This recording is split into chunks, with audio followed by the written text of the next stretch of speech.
Funeral services were held in Birmingham yesterday for 21-year-old Emantic Bradford Jr. He is the man who was shot and killed by police after officers mistook him for being the gunman who opened fire inside the mall in Hoover on Thanksgiving night. Family and friends gathered to pay their final respects. During the service, Bradford's father and civil rights activist Jesse Jackson spoke. This name will not die. His blood will not have been shed in vain. He will live as long as we remember him, and we will not forget him. The officer who took Emantic's life, snuffed out his dream, must face justice.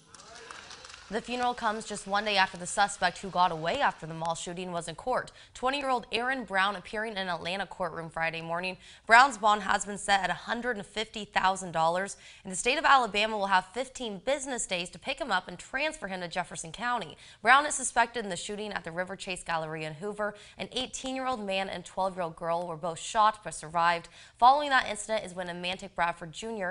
was shot and killed by police.